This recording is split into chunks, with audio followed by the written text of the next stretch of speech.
one of the mantras for menopause yoga is that menopause is the time to nourish and nurture yourself. So, you know, women who have been dieting or being concerned about their weight and depriving themselves of food as a kind of starvation approach, you know, maybe that worked for them when they were younger. But you get to menopause and it's not about starving yourself, is it? It's about nourishing with the good food, the right food. Exactly. I believe that first we need to get healthy and then the weight comes off. Whereas if we do the other way around, usually we don't get the same results. On menopause yoga workshops and on the teacher training, it's a holistic package. So it includes the menopause yoga. But by that we take it as a bigger, broader picture. So it includes nutrition, natural remedies, complementary therapies, as well as the yoga practice. It also includes mental health exercises, cognitive behavior therapy, which actually links beautifully with yoga and meditation as well. Because it's like you said, you know, we need to get ourselves healthy, but also the right mindset. And if we fight the menopause and we resist it and go, no, I'm not letting this happen to me, then that resistance actually exacerbates all of your menopause symptoms. We know now, don't we, that when you have good gut health, that affects your mental health. It does, yeah. But you know, when I was going through the menopause, my perimenopause, which was a long time ago now, we didn't know that. And my mother is actually, or was, part Chinese. And she always said to me, yeah, I don't know whether you can see it at all, but I have quite wide cheekbones. But, my mother always said to me that she thought with her stomach, with her gut. And we'd look at her like, you crazy woman. She's like, no, I'm thinking is that here. And when she had an upset stomach, she would be in a terrible mental state of mind. I remember in my perimenopause, before I got hot flushes, before I had any of the typical symptoms you associate with menopause, one of the things that started going wrong was my digestion. And I had terrible inflammation of the whole digestive tract. I became intolerant to certain foods. It was so bad that I ended up going to the doctor. And the doctor, because of course, back in those days, they didn't make the link between your digestive system and food and low estrogen. You know, so I went to my doctor and I said, you know, I can barely eat anything. My whole stomach, intestine feels inflamed, bloating, excuse me, everybody, but, you know, the mixture of, you know, too runny stools or too firm. But it was really bad. I mean, it was so bad that I had to go to the doctor. And do you know what he thought? He thought I had cancer because I was coming up to my 50s. And they always think the worst. I mean, I know that, but I thought, no. I don't think this is cancer. I think it's something to do with my hormones because my periods are becoming less regular. But he sent me to the hospital, rushed me to the hospital. I had a colonoscopy, which was very invasive. I know. Indeed, yes. Oh my God. And it was a horrible experience. And I came away thinking, I have to sort out my nutrition because the doctors don't know. Well, at least, you know, he believed you. Because most doctors, they don't believe, you know, there is something wrong in women, you know, they have pain and that's it. So it's great. And well, I guess he was only trying to do his job, but I think if they put 2 and 2 together, which they will do now, and said, what is your age? So are you, you know, mid-40s to 50s? Are your periods irregular? Let's look at this. But of course, GPs in this country, in the United Kingdom, they had no education about this in the past. They knew nothing about these links. So it was more about being intuitive for myself, researching, reading books, looking into things. So that's why I'm so fascinated. In the nutrition that you do you include some Eastern nutrition, or how did you learn about all that? So, so I've been doing menopause yoga and running workshops since 2013. I'm now 5 years into postmenopause, so I've kind of done the whole of the journey and out the other side. I'm a member of the British Menopause Society for Health Practitioners, so I know about the Western medical science, but also as a yoga teacher, and I now train other teachers. I'm educated about Ayurveda and traditional Chinese medicine. So I bring together Western medical science and Eastern well-being, bringing them together so that women can have the best holistic picture and holistic support that they possibly can. And on the Western medical science, I include in that Western nutrition. So, you know, food science. So I work with nutritional therapists like Emma Ellis-Flint, Emma Baldwin, and get their advice about foods that support good gut health, that can put phytoestrogens back into the body, that phytoestrogens being, as you know, the plant-based estrogens. Looking at food intolerances, so histamine is a huge big issue, and looking at foods that women who become histamine intolerant can look at having. So that's all the kind of Western medical nutritious science. But then from Indian Ayurveda, I bring in, and it's very interesting that even though Indian food and Chinese food are very different, what is interesting is that the advice and guidance as you're going through menopause is, you know, number one, don't eat raw, hard food, you know. Eat cooked food, which has been, or if it's dried fruit, make sure you re-soak it. So cooked foods, which are warm, reduce the levels of salt, have less spice, because that can be an irritant for the stomach, but also the spice can trigger the hot flushes. So certain food groups like legumes, all of the green-based plants are all you know, promoted. Nuts and seeds, flaxseed especially for digestion. Oh my gosh, flaxseed changed my life. Really? But making sure that it's ground and that you grind it freshly each week, so it's not sitting in a cupboard being rice. Exactly, yeah, it's not oxidizing.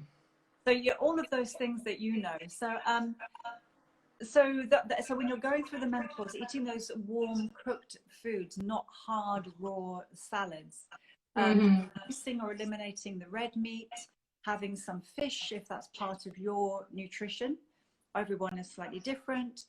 Soya products as much as you can tolerate, but of course, as you know, some women have to have a low estrogen diet, so they can't actually eat too many phytoestrogens. So that's why I give general guidance to women, but I always direct them to the experts, because as you said, each woman needs individual care.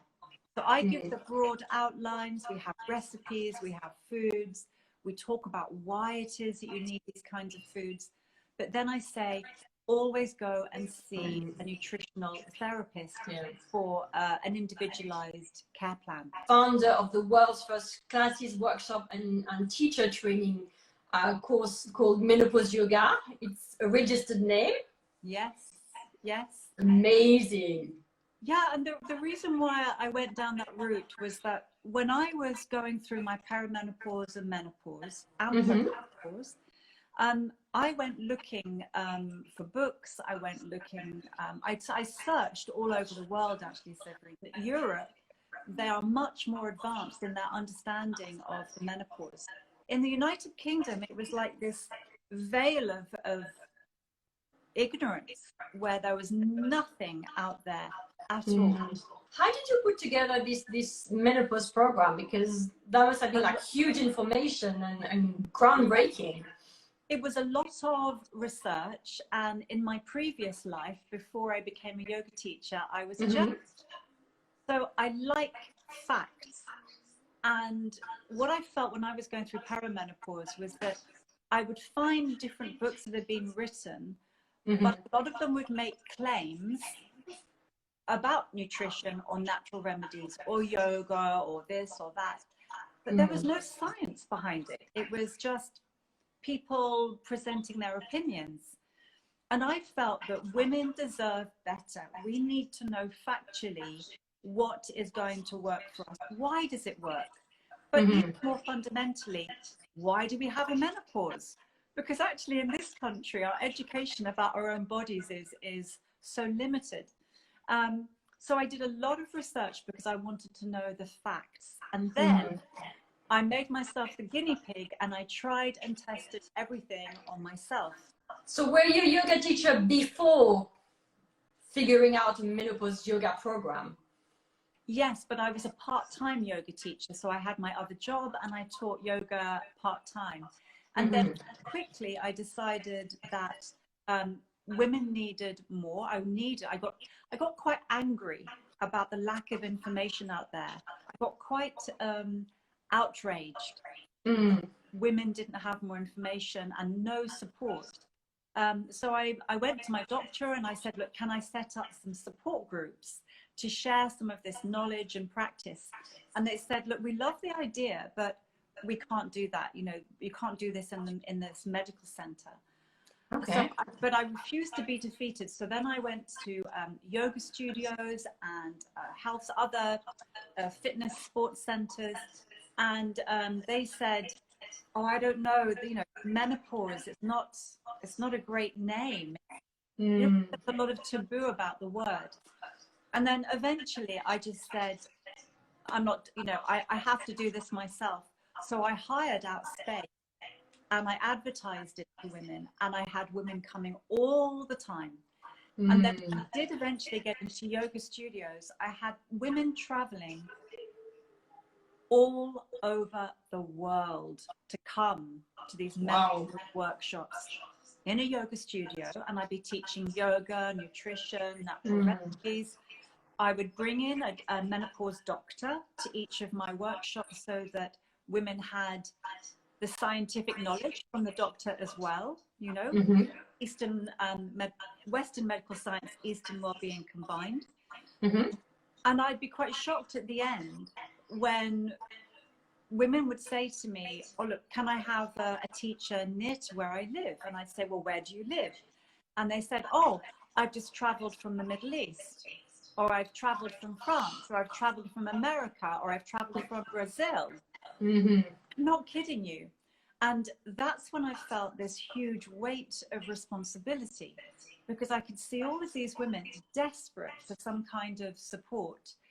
And I couldn't teach them. I was just in London. And these are the days before we had Zoom. So that's when I created a teacher training program.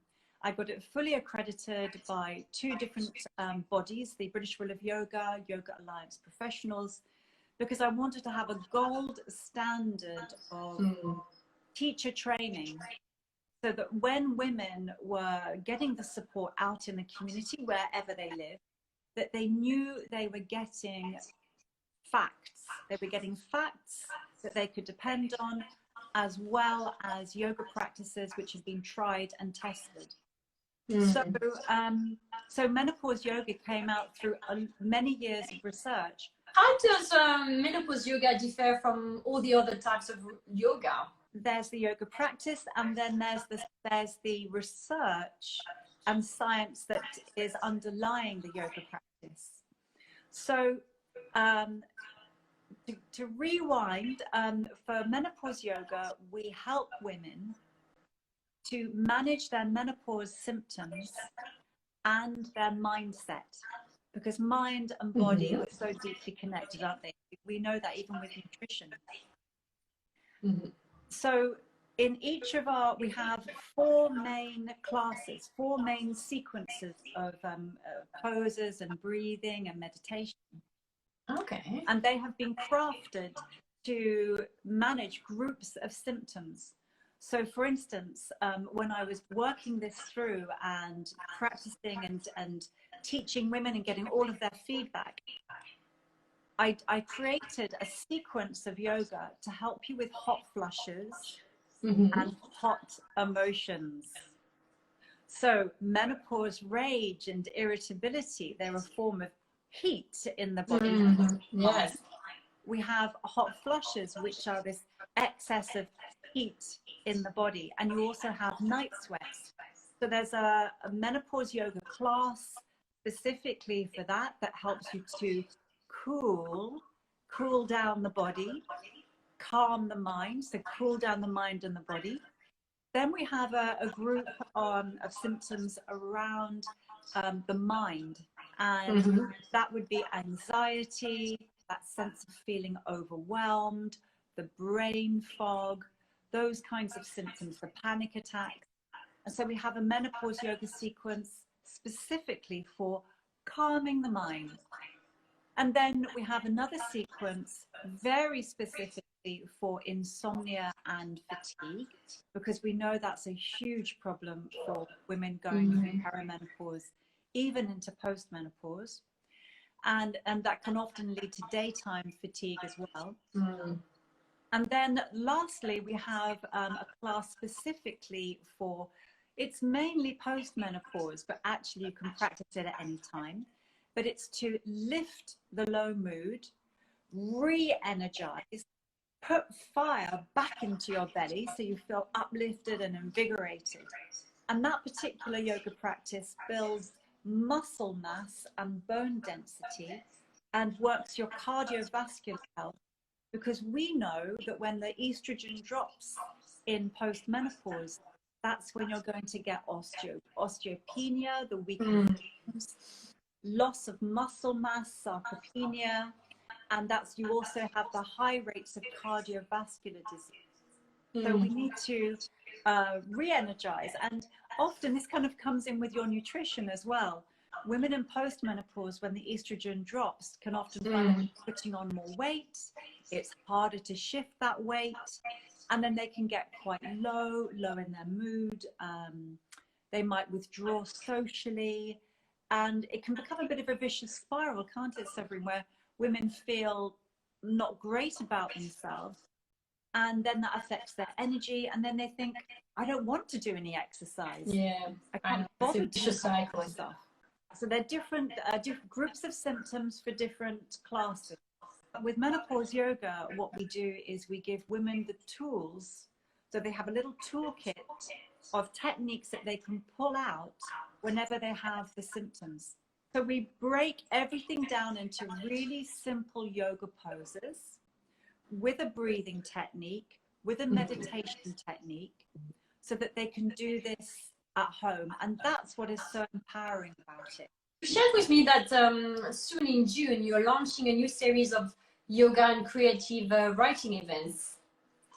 Oh, that sounds so exciting. Can you tell us more about this? In menopause yoga, journal writing is an essential component. You've got the yoga, you've got the women's circles, and you've got the journal writing. And so all women are encouraged to write a journal where they note down, what did I eat today? What did I drink?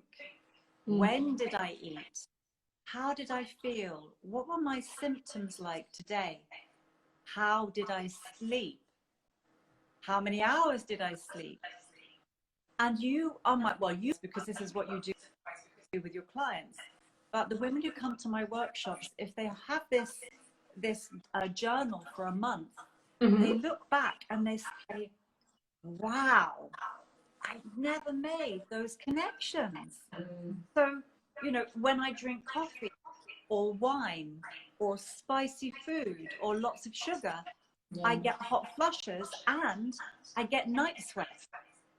When I eat late into the evening, I have this undigested food and I wake up at 2 o'clock in the morning, and they never made the link between that eating late into the evening, undigested food, release of the sugars, insulin rush, 2, 3 o'clock in the morning. They never knew that. And so this journal writing is really important. However, we start the journal writing doing the food diary and the symptom diary, and then we develop and we say, what are you thinking of? How do you feel about the menopause? And I give them questions to answer. And my gosh, by the end of the month, they are flowing with ideas and thoughts and this imagination, which is extraordinary. It's like we're unleashing this creativity. And for me, this is one of the exciting parts of the menopause journey, that the hormone changes we're going through, they actually unleash a creativity. So what I'm really hoping to do, Severine, with this project called My Voice, rewriting the menopause, so that we're not just viewing the menopause as negative and a terrible list of symptoms, that we're actually starting to rewrite the menopause story, the narrative, and say, actually, there are so many positive things that can come out of this too. When we look at literature or poetry or film, television, there is so little out there that features a woman who's going through the menopause. And so my project is unleashing this creativity that women innately have at this stage in life.